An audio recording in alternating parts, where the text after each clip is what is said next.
Či už Česko alebo Slovensko sú krajiny, kde máme radi zábavné parky, kolotoče, púte, akvaparky, ale keď príde na naozaj veľké horské dráhy, tak si už roky hovoríme jednu vec. Prečo u nás vlastne nič poriadne nie je?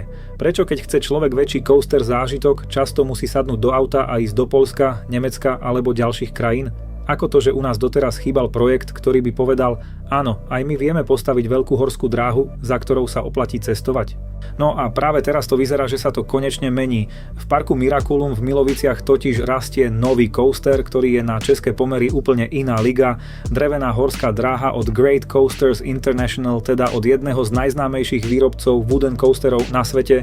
A ak sa všetko podarí podľa plánu, tak sa bavíme o atrakcii, ktorá má mať výšku 28 metrov, rýchlosť 77 km za hodinu a dĺžku trate cez 1000 metrov.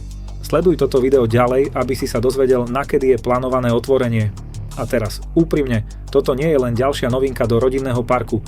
Toto je projekt, ktorý môže byť pre český coaster svet historický moment, pretože ak sa to podarí, tak sa tu nebude otvárať len nová atrakcia. Môže sa tu otvárať úplne nová éra českých coasterov.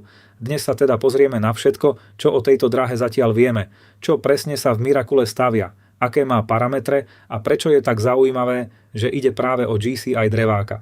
K čomu sa to dá prirovnať a čo napovedá layout a hlavne, prečo som z toho ja osobne tak brutálne nahajpovaný. Čo sa teda v Miracule vlastne stavia? Miraculum v Miloviciach stavia novú drevenú horskú dráhu, ktorú park sám opisuje ako najväčšiu adrenalinovú atrakciu vo svojej histórii. A keď sa pozrieme na zverejnené parametre, tak je jasné, že to nie je marketingová omačka. Výška 28 metrov, rýchlosť 77 km za hodinu, dĺžka trate cez 1000 metrov a výškový limit pre jazdu od 120 cm je niečo, čo na miestne pomery naozaj vytrčá. Už len z týchto čísel je vidieť, že nepôjde o nejaký malý family kiddie coaster, ktorý sa dvakrát otočí okolo stromu. Naopak, 1000 metrov trate a jazda cez 2 minúty je na české pomery masívna vec. To už je dráha, ktorá má priestor budovať tempo, rytmus, meniť smer, hrať sa s terénom a reálne ti dať pocit, že si sa previezol na plnohodnotnom coasteri, nie na nejakom medzipristáni pre deti medzi trampolínou a zmrzlinou. A to, že je to drevená dráha, je samo o sebe obrovsky zaujímavé. Lebo ak niekto coastery veľmi nesleduje, tak si možno povie, počkať drevená, to znie ako niečo staré, pomalé a rozhegané. Ale práve tu je pointa. Moderný wooden coaster od GCI nebude žiadny historický relikt. Práve naopak, vie byť rýchly, agresívny, dynamický a hlavne neskutočne charakterový.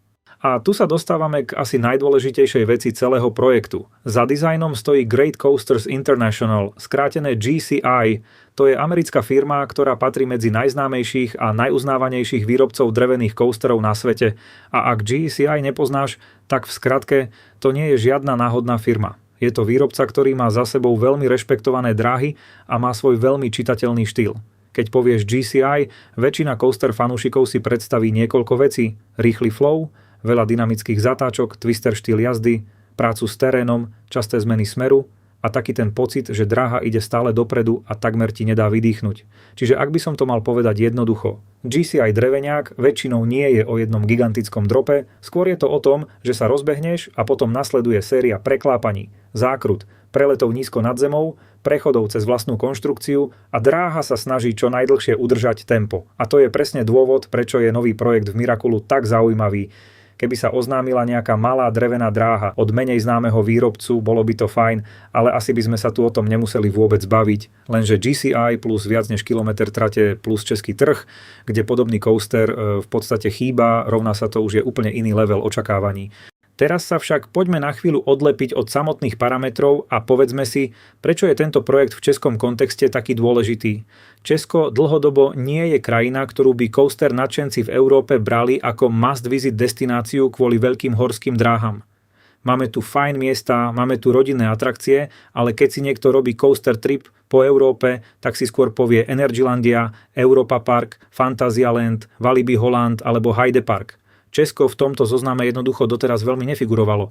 A práve preto je Miraculum tak zaujímavé, lebo zrazu tu nevzniká ako ďalšia atrakcia do parku, ale coaster, o ktorom sa baví medzinárodná komunita, objavil sa na coaster fórach, zdieľajú sa fotky zo stavby, rieši sa layout, rieši sa výrobca, rieši sa to, že Česko konečne dostane veľkú modernú drevenú dráhu. A to je presne to, čo ma na tom baví najviac. Nie je to len o tom, že hurá nová atrakcia, ale v prvom rade to, že zrazu existuje v Česku projekt, ktorý môže reálne zmeniť vnímanie celej krajiny medzi coaster fanúšikmi. Jasné, nebude to hneď level bukuj letenky z Ameriky, ale ako prvý veľký krok. Je to brutálne silné. Parametre a výrobcu poznáme OK, ale čo si pod tým má predstaviť bežný človek? Nečakaj hypermoderný styl coaster plný inverzií ako od Intaminu. Toto nebude o tom, že ťa to vystrelí do vzduchu a otočí 4-krát hore nohami. Drevený coaster funguje inak. Jeho sila je v rytme, zvuku, vibráciách, kontakte s konštrukciou a v tom, ako sa trať kľukatí cez drevený les nosníkov. Ak by som to mal prirovnať k známym typom zážitku, tak Miraculum podľa zverejnených parametrov a layoutu skôr smeruje k dlhému, svižnému Twister Woody zážitku, nie k nejakému Airtime Monster štýlu. To znamená veľa preletov v zákrutách, zmeny smeru zľava doprava, nízke prechody pri zemi a pravdepodobne aj zo pár momentov, kde ťa to odľahčí zo sedačky, ale nie štýlom ejector brutality, skôr ako súčasť flow jazdy. Čiže niečo medzi rodinným thrill coasterom a serióznym veľkým Woody, ktorý ale stále zostáva prístupný širšiemu publiku. A úprimne, to je pre Miraculum podľa mňa veľmi rozumný smer, lebo park nepotrebuje postaviť niečo, čo polovica návštevníkov odmietne. Potrebuje postaviť niečo, čo bude dostatočne veľké a výnimočné, aby o tom hovorili coaster fans, ale zároveň dostatočne prístupné, aby to vozilo rodiny aj ľudí, ktorí na horské dráhy nejazdia každý víkend. Ďalšia vec, ktorá ma na tom baví, sú náznaky layoutu a celkového poňatia dráhy. Miraculum na webe zatiaľ neukazuje úplne všetko do posledného detailu, ale z materiálov, ktoré sa objavili okolo projektu, sa dá vyčítať pár zaujímavých vecí. Jedna z nich je, že nejde o jednoduchý ovál alebo o out and back drevenú dráhu starého štýlu. Naopak, všetko nasvedčuje tomu, že to bude kompaktnejší, kľúkatiaci sa layout, ktorý sa bude snažiť vyžmýkať maximum z daného priestoru. Samotné stavenisko má mať približne 100x100 metrov a podľa harmonogramu už prebehli zemné práce aj základy. Aktuálne sa montuje drevená konštrukcia a kolaje.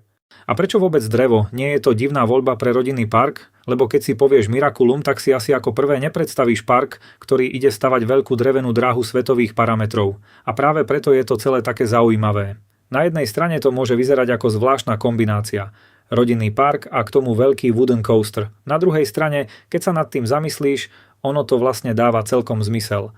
Drevená dráha má totiž obrovskú vizuálnu prítomnosť. Tá konštrukcia je sama o sebe atrakcia. Už z diaľky vidíš obrovský drevený labyrint, počuješ vlak, počuješ rachot kolies, vidíš, ako sa dráha prepletá nad terénom. Je to niečo úplne iné, než kus ocele niekde v diaľke. A pre park ako Miraculum je to podľa mňa ideálne v tom, že takáto stavba okamžite vytvorí novú dominantu celého areálu. Zároveň wooden coaster nemusí automaticky znamenať extrém. Ak je layout postavený rozumne, môžeš dostať dráhu, ktorá bude mať skvelý charakter, bude ikonická, bude mať zvuk, atmosféru a wow efekt, ale stále zostane prístupná širokému publiku. A presne to môže byť pre Miraculum jackpot. Samozrejme, s drevom sa viaže aj otázka údržby. Wooden coastery všeobecne vyžadujú viac starostlivosti než oceľové dráhy, lebo koľaj a konštrukcia potrebujú priebežnú údržbu, výmeny a kontrolu. Ale ak do toho park ide s partnerom ako GCI a očividne to berie ako vlajkový projekt, tak predpokladám, že si veľmi dobre uvedomuje, do čoho ide. A úprimne, ak má byť výsledkom ikonický coaster, aký tu ešte nebol, tak mi tá voľba dáva z fanúšikovského pohľadu obrovský zmysel. A teraz najdôležitejšia otázka. Kedy sa dráha otvorí a kde je stavba dnes? Podľa oficiálneho webu Miracula je otvorenie plánované na jar, respektíve sezónu 2027. Park už zverejňuje aj základný harmonogram stavby, kde aktuálne prebieha montáž drevenej konštrukcie a pokladka kolají. Takže ak to zhrnieme úplne jednoducho, projekt nie je len na papieri, on už reálne rastie. A to je strašne dôležité, lebo koľkokrát sme už ako v zábavnom priemysle videli krásne vizualizácie, veľké sľuby a potom sa to celé niekam vytratilo. Tu už ale vidíme reálnu stavbu, fotky progresu, oficiálnu komunikáciu parku a čoraz viac materiálov, ktoré naznačujú, že Miraculum to myslí vážne. Čiže ak sa nič zásadne nepokazí, tak rok 2027 môže byť rokom, keď si v Česku konečne sadneme na nový veľký coaster, o ktorom sa bude hovoriť aj za hranicami. Za mňa sú na tomto projekte 3 veci, ktoré z neho robia jednu z najzaujímavejších českých coaster noviniek za extrémne dlhú dobu. Poprvé, mierka. 28 metrov, 77 km za hodinu, kilometr trate a jazda cez 2 minúty, to už je seriózny coaster. Po druhé, výrobca. Keby to stávala nejaká no-name firma, bol by som opatrný. Ale GCI je meno, ktoré okamžite dvíha očakávania. To neznamená, že z toho automaticky bude európsky top 10 coaster, ale znamená to, že ten projekt má oveľa väčšiu šancu byť naozaj dobrý. Po tretie, symbolika. A toto je možno najdôležitejšie.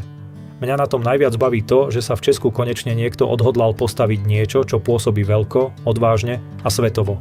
Lebo ak Miraculum uspeje, tak to nebude len úspech jednej dráhy. Môže to byť signál, že aj v Česku existuje priestor pre väčšie coaster projekty, že to nie je len doména Poľska, Nemecka a Holandska, že aj u nás môže vzniknúť park, ktorý si trúfne na niečo väčšie a možno z toho raz bude aj druhý, tretí, štvrtý coaster. Ja osobne som na túto dráhu fakt brutálne zvedavý, pretože ak Miraculum doručí to, čo zatiaľ sľubuje papier, vizualizácie a výrobca, tak sa možno poprvýkrát po veľmi dlhej dobe budeme môcť pozrieť na český nový coaster a povedať si: wow, toto je fakt udalosť. Tak mi určite napíš do komentárov, čo si o novom coasteri v Miracule myslíš ty. Tešíš sa naň? Myslíš si, že to z toho môže byť naozaj veľká coaster bomba? Ak by si chcel oceniť prácu, ktorú som si na tomto videu dal, budem určite rád za tvoj odber. Môžeš sa tešiť na ďalšie zaujímavé videá zo sveta horských dráh, ale určite sa ešte vrátime aj k projektu v Miraculu. V Česku totiž konečne rastie coaster, ktorý vyzerá, že bude stáť za pozornosť. A ja dúfam, že toto je len začiatok.